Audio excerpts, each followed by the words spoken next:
It's Thursday, June 4th, and this is now on HNN. Sing great. Remembering George Floyd, I'm Skylar Henry in Minneapolis, where hundreds are paying their respects at this first memorial service.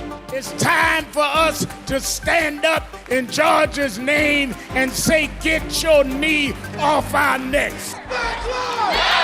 When I made this sign, I ran out of room. It's day 7 of demonstrations outside of the White House. I'm Natalie Brand with what the Attorney General is saying today about the administration's crackdown on violent protesters. We are dealing with, as I say, a witch's brew of a lot of different extremist organizations. This as Honolulu's police chief condemns Floyd's killing and the restraint tactic used. We've never had that. Coming up on This Is Now.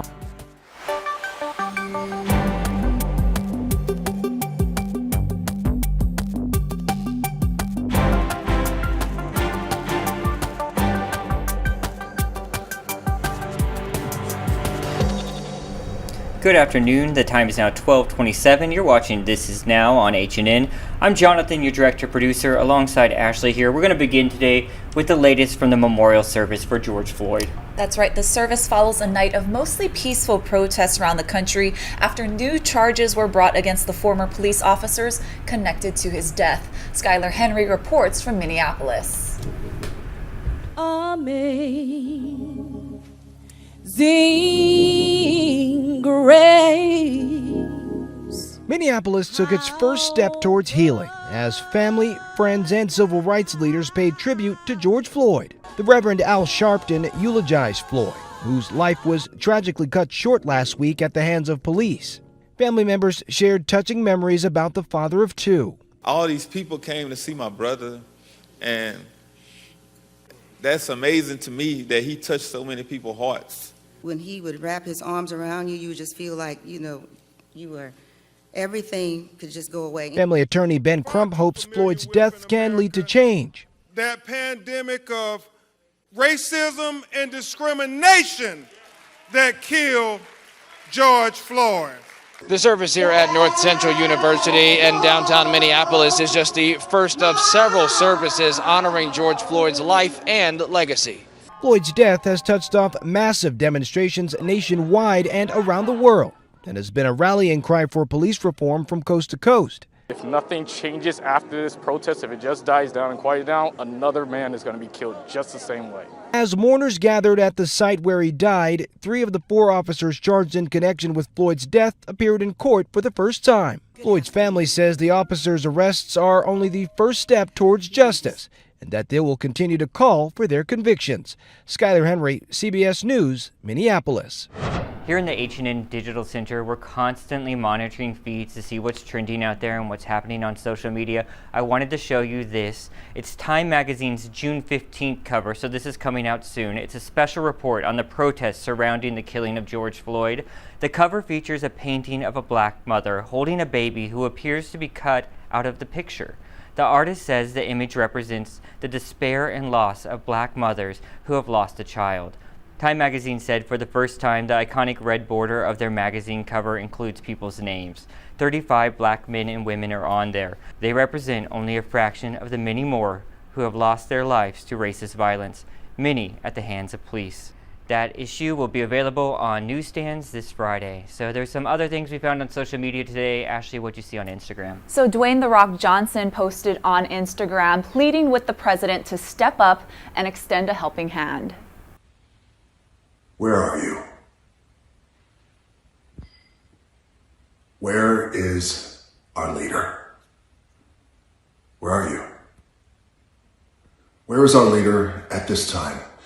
At this time when our country is down on its knees, begging, pleading, hurt, angry, frustrated, in pain, begging and pleading with its arms out,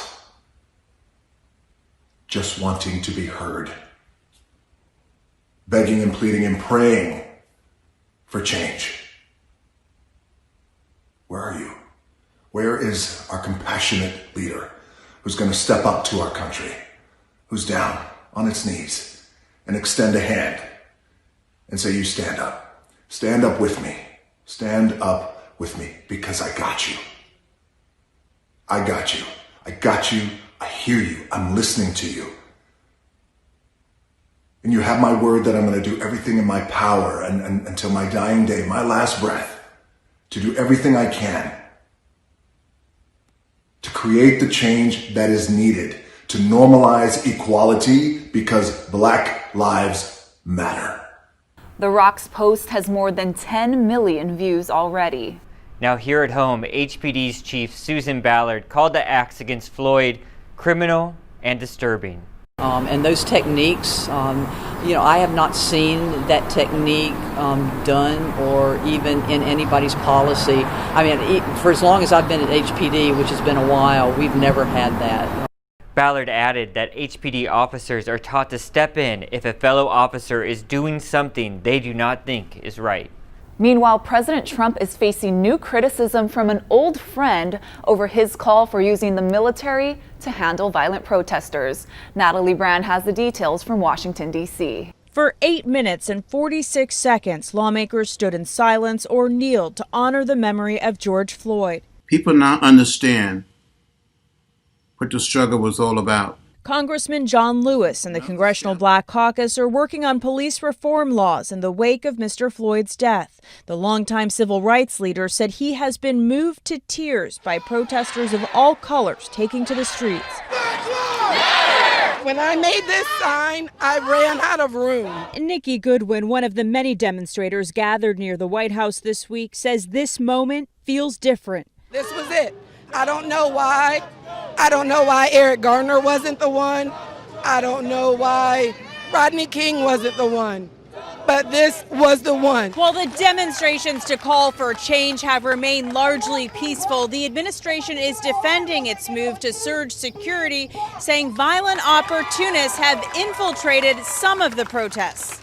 There are some groups that don't have a particular ideology other than anarchy. There are some groups that want to bring about a civil war, the Boogaloo group. We are dealing with, as I say, a witch's brew of a lot of different extremist organizations. The Attorney General says foreign actors may also be inciting passions on all sides.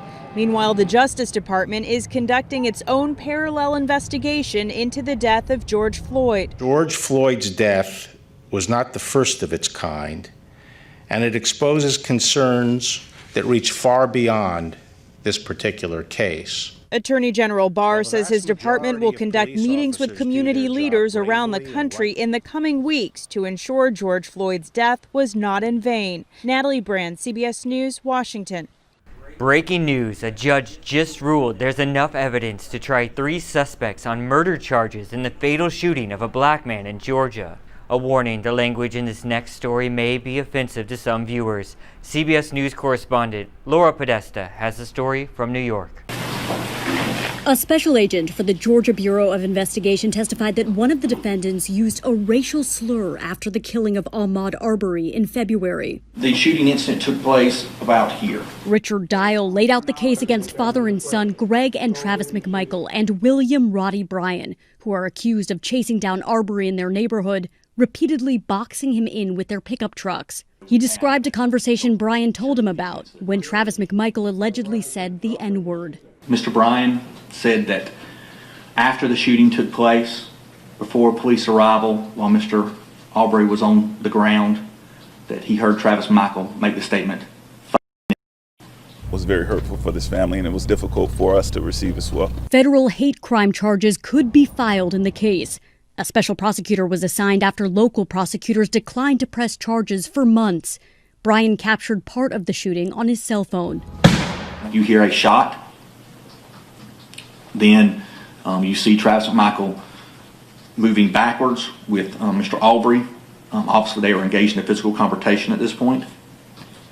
They go off the screen. You then hear a second shot where you see blood. Greg McMichael told police after the shooting that he suspected Arbery of committing break-ins in the neighborhood. He says he acted out of self-defense. Travis McMichael is accused of firing 3 shots in all. He and his father face charges of felony murder and aggravated assault.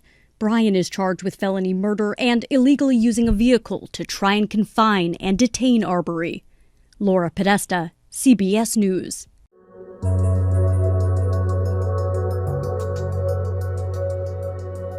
Now to the latest on the coronavirus pandemic. In a candid one-on-one interview, Governor Ige explained why he's not setting any dates for reopening tourism and why he expects foreign travelers may be coming back first. The governor said he's exploring ways to reopen routes with other destinations with low infection rates, forming a so-called travel bubble. About 130 million people live in Japan, and for the past 3 weeks, the country has had fewer than 100 new infections per day. Can we look at those communities that have similar virus activity to what we see in the state? Because if we extend travel to those areas, the risk to our community is virtually the same. Last year, Japanese visitors spent more than $2 billion in Hawaii. Governor Ige would not say when they might be allowed to return. He says getting government approvals is very complex, especially since the U.S. has strict travel bans. But Ige is aware of the pressure from economists and lawmakers. It's easy to criticize, and it's politically convenient to find and second guess every decision that we make. But, I'm comfortable with the fact that that's my responsibility, and, I make the decisions when I believe they need to be made. The governor says the hotel industry has expressed it needs at least a month to prepare for an influx of visitors, and he says the state is working with Hawaii's congressional delegation to try and change TSA's protocol to better track where passengers are coming from. Now, supporters of a foreign travel bubble say it could be a good practice for opening up to domestic visitors. Ige says he's not concerned that American travelers would resent foreigners for being allowed back to Hawaii first. Well, the lights are back on and the crowds are returning. Casinos have reopened throughout Nevada. Dana Bacchus has the story. The majestic fountains at Las Vegas's Bellagio Casino came to life again for the first time in months, signaling America's gaming capital is back in business. It's like the best feeling in the world, like back alive again, It's great. Casino crews welcomed visitors as the Bellagio's doors opened this morning. It's good to be American again and be open. Crowds filled Fremont Street as some casinos resumed business at midnight. Happy to be here, happy that you guys are opening up. Visitors will notice major changes. You'll see a lot of social distancing. Tables will be 6 feet apart. Menus will be paper menus or will be sanitized between each and every use. Gamblers will see cleaning crews on casino floors 24/7. Sanitizing machines, dice, and common areas. Some gaming tables have plexiglass to separate gamblers. And everyone will have their temperature taken and be encouraged to wear a mask before entering. We got to take care of our tourists. We got to make sure that the people who come here are not going to get sick so they never come back again. In another sign, things are returning to normal. Here in California, restaurants have been reopening over the last few weeks, with some cities and counties allowing indoor dining. And starting today, people in much of New York State can dine at outdoor restaurants, but not in New York City. Outdoor dining, there's no roof, there could be a canopy, but it is outdoor space. So far, coronavirus has infected more than 1.8 million Americans. 107,000 have died. Now there's concern cases will spike across the country as thousands pour into the streets to protest the death of George Floyd. I am seriously worried about what's going to happen, 10 days from now when we start to see those cases rise dramatically. Dr. Agus says the more droplets go into the air, the more potential for spread. Danya Bacchus, CBS News, Thousand Oaks, California. All right, we wanted to dip into a live video feed coming into the H&N Digital Center right now. Hey, we're looking at the Vegas Strip right there, the famous, fabulous Las Vegas sign there, people posing for photos. Not too many people. I'd have to say we've dipped into this from time to time, and there has honestly been a lot more. But you'd expect that trickle and to amp up in the coming days, I would say. Yeah, I'm sure people want to see how things kind of unfold first, and then they'll probably head to the Strip. I'm really excited to see what happens. My family loves Vegas. We go at least twice a year, so.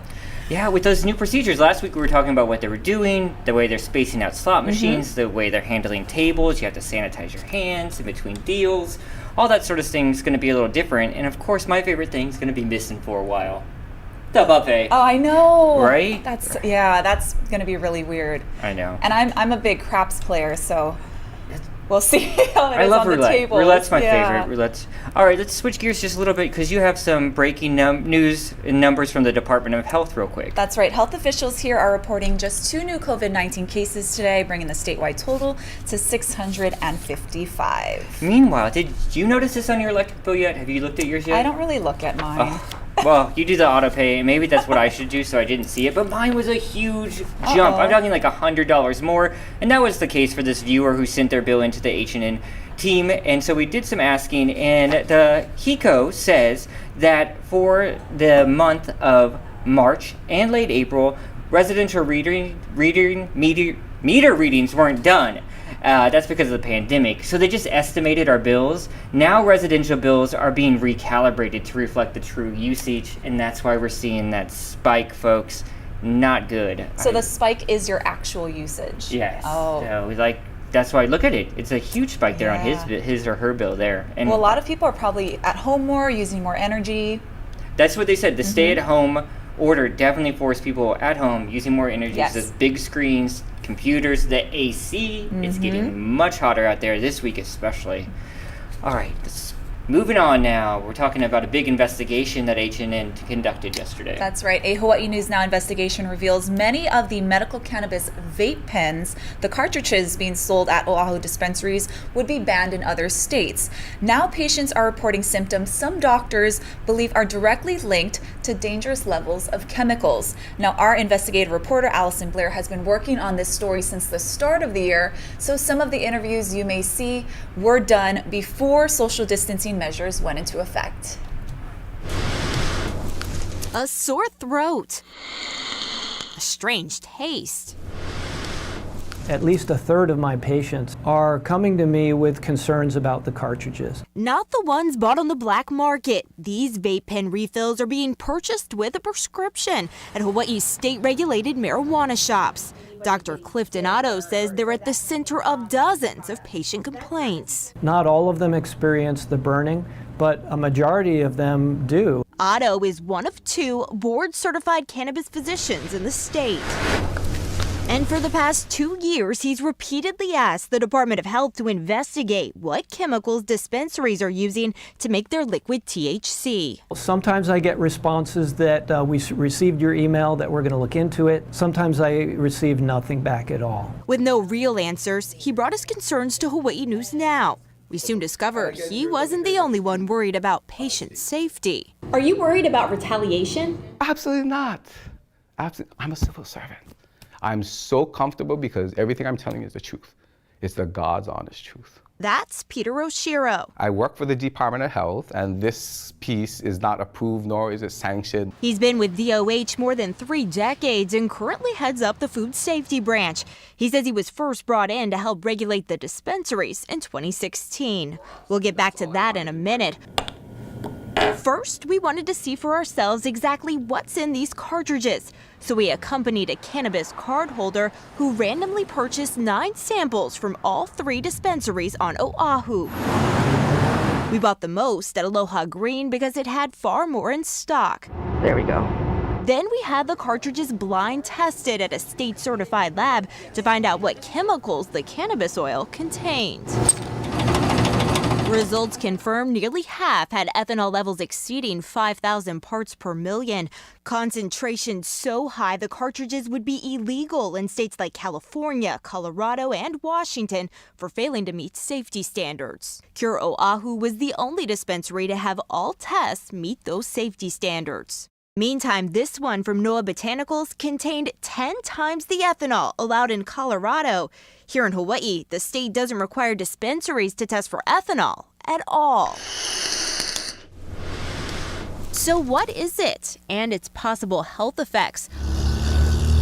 We went to industry leaders in Denver to find out why their regulations are so strict. Ethanol is the type of alcohol that is found in alcoholic beverages. It's used to extract the THC from the marijuana plant. Scientist Heather Krug is in charge of Colorado's State Marijuana Laboratory and Sciences Program. Their ethanol limits for vape cartridges are capped at 1,000 parts per million to protect patients. While little's known about the long-term effects of ethanol inhalation, Krug says there's evidence it could lead to rapid intoxication and other unwanted side effects. In the 5,000 to 10,000 parts per million range can cause irritation of the eyes, lungs, nose, and throat. Some of the same symptoms reported by dozens of Dr. Otto's patients. The other issue, of course, is not only what is in the oil, but what is in the device that's being used to vaporize these oils. Additional testing showed lead in parts of this Aloha Green cartridge, including sections of the casing that come in direct contact with the medication. We took all of our lab results to the state's Department of Health, where we were assured the agency's inspectors know exactly how each dispensary is making its vape cartridges. How they're manufacturing, processing, labeling, packaging, every single aspect. Still, officials told us they were unaware how so much ethanol was ending up in the final product or why one of the cartridges was contaminated with lead. Should lead be in these cartridges used to deliver medicine? No, they should not be. Nevertheless, the department says it stands behind vape pens marketed in Hawaii's dispensaries. They're as safe as we know, based on the current information. That brings us back to Peter Oshiro, the longtime DOH program manager who's blowing the whistle on practices he believes are putting public health at risk. That they really have no clue how to regulate this industry. And the sad part is they don't want to learn. Oshiro says one of his biggest concerns is that the state's cannabis program isn't using properly trained people.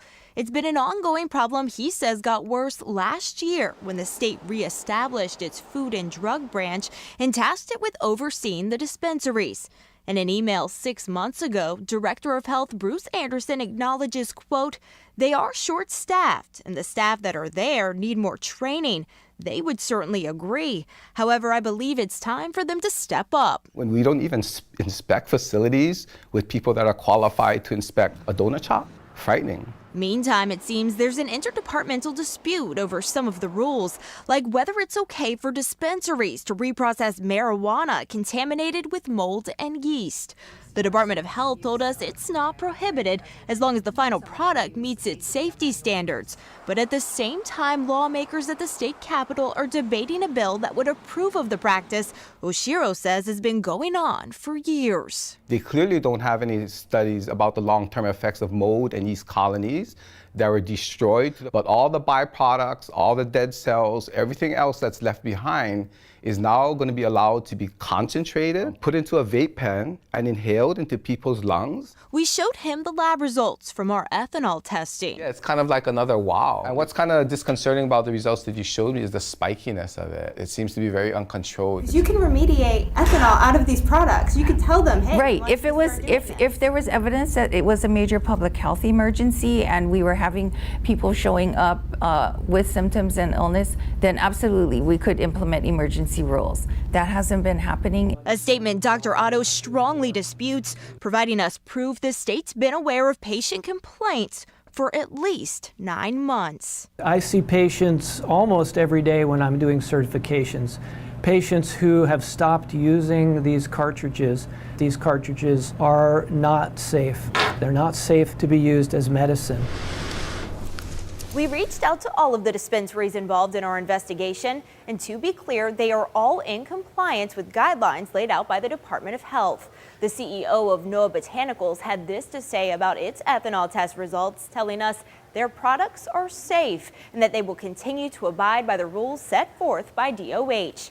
Meantime, Aloha Green provided us their own lab test disputing some of the ethanol levels. Results they provided still showed ethanol concentrations in their products were above 5,000 parts per million. As for the lead in their cartridge, the company's president told us they are concerned about our finding, saying their cartridges are the best China makes. Aloha Green also provided us with what they say is a certificate from the cartridge manufacturer that shows it passed heavy metal testing. The dispensary now says it's working with another manufacturer to develop a state-of-the-art cartridge that's set to launch next month. Cure Oahu was the only dispensary that didn't have extreme ethanol levels in its products. Allison Blair, Hawaii News Now. Allison Blair there, just promoted to being one of our new investigative reporters. You can find that full investigation on our H&N digital platforms. That's right. And another massive food distribution was held today at Aloha Stadium. It's one of the 2 final distribution events under a city partnership with Bank of Hawaii and the Hawaii Community Foundation. Now, today's event started early, shortly after 8 a.m., and the last one is scheduled for Tuesday at 9 a.m. at Aloha Stadium. All right, most of us have spent a few months stuck at home, but others have been traveling the world, actually, through a Facebook group. Of course. Yes. It's called View from My Window, and Nancy Chin has a story.